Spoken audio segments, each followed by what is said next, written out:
Semihallahu limen hamide.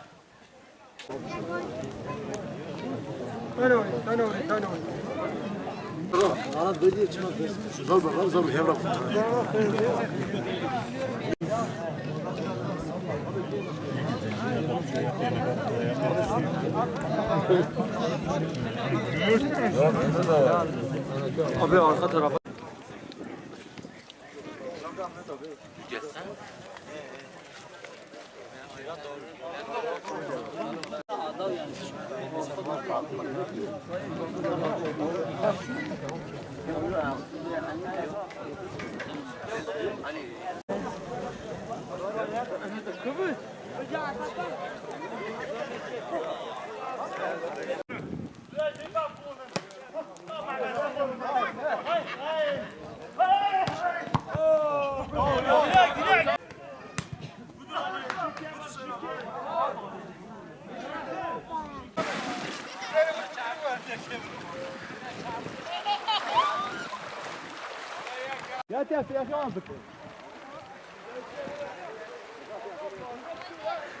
Kurban Bayramı yaşıyoruz.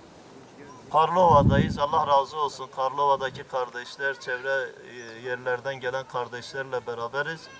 Ve burada Kurban Bayramı'nı beraber böyle geçirmek gerçekten bizleri sevindi. 2014 yılının Ekim ayında yine bir Kurban Bayramı günlerinde kardeşlerimizi kaybettik içimizde. Değerli kardeşlerimizi kurban verdik.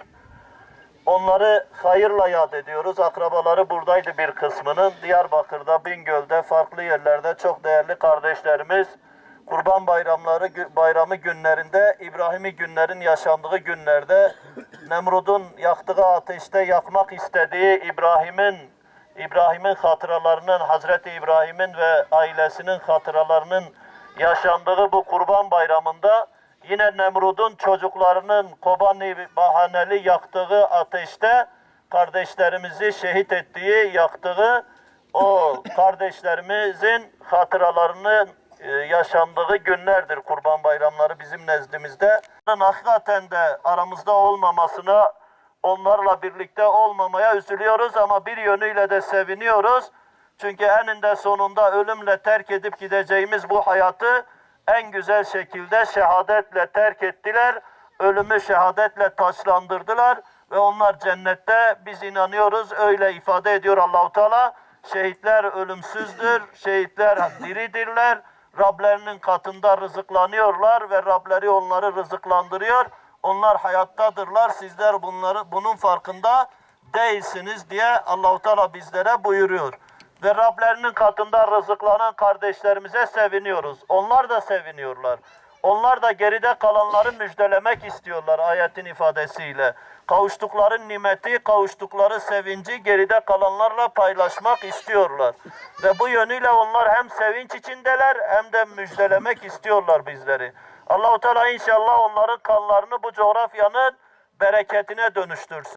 Habire darbe yapmak istiyorlar. Bu ülkenin habire geleceğine darbe yapmak, İslam'ına, Müslümanlığına darbe yapmak istiyorlar. Şu örgütün eliyle, bu örgütün eliyle. Ama biz biliyoruz arkasında İsrail'in ve Amerika'nın olduğu darbelerdir bunlar. 6-8 Ekim'de PKK eliyle darbe yaptılar. PKK eliyle darbe yaptılar. Ama o darbeyi o gençler, bu kardeşlerimiz canlarını vererek önlediler bir noktada. Ve o darbenin boşa çıkmasını sağladılar. Ve bir noktada iç yüzlerinin, bölgenin gerçeğini ortaya çıkarmaya vesile oldular. Ve belki onlar can vermeseydi, bedel ödemeseydi, belki şu anda çok farklı durumda olacaktı bölge. Ülke çok daha farklı durumlarda olacaktı. Memleket çok daha farklı durumlarda olacaktı. Ve yine hakeza 15 Temmuz'da 245 kardeşimiz fedakarca can vermeseydi, tanklarının önüne çıkmasaydı, uzanan namlulara göğsünü siper etmeseydi, yine memleket çok farklı yerlerde olacaktı. Evet, 245 kardeşimiz can verdi ama elhamdülillah onların fedakarca, kahramanca verdiği canlar doğrultusunda memleketin geleceği kurtarıldı. Canlarını feda ederek, bedel ödeyerek kurtardılar. Biz öyle bir coğrafyada yaşıyoruz ki bedel ödenmesi gereken bir coğrafyada yaşıyoruz. Öyle bir coğrafyada yaşıyoruz ki bedel isteyen bir coğrafyadır burası.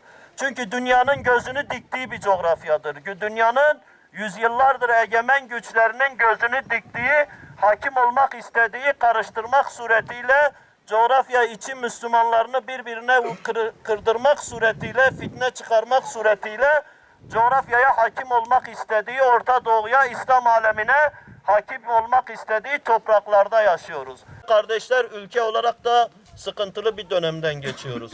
Evet, biz bu ülkede 90 yıl Cumhuriyet'in zulmünü gördük. İliklerimize kadar yaşadık. Bu ülkede Kemalist rejimin zulmünü iliklerimize kadar yaşadık. Hem Müslümanlığımızdan dolayı yaşadık, hem de kimliğimizden, Kürtlüğümüzden dolayı yaşadık. Biz Kemalist rejimle mücadele edeceğiz. Biz Kemalist rejimle kavgamızı sürdüreceğiz. Biz içeride tepkilerimizi, içeride eleştirilerimizi, mücadelemizi, kavgamızı sürdüreceğiz.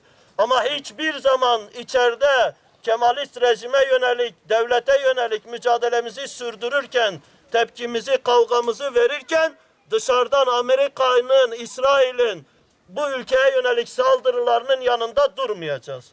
Bu ülkeye yönelik atılan tokatlarına destek vermeyeceğiz. Bu ülkeye yönelik darbelerinin yanında yer almayacağız. Biz kavgamızı kendi içimizde veririz ama Amerika, İsrail bu ülkeye darbe yapıyorsa orada dur diyeceğiz. Biz kendi içimizde kendimizi düzeltmenin mücadelesini verirken sizinle birlikte size yarayacak pozisyonlar almayacağız diyeceğiz. Değerli kardeşler, sapla samanı birbirine karıştırmamamız lazım.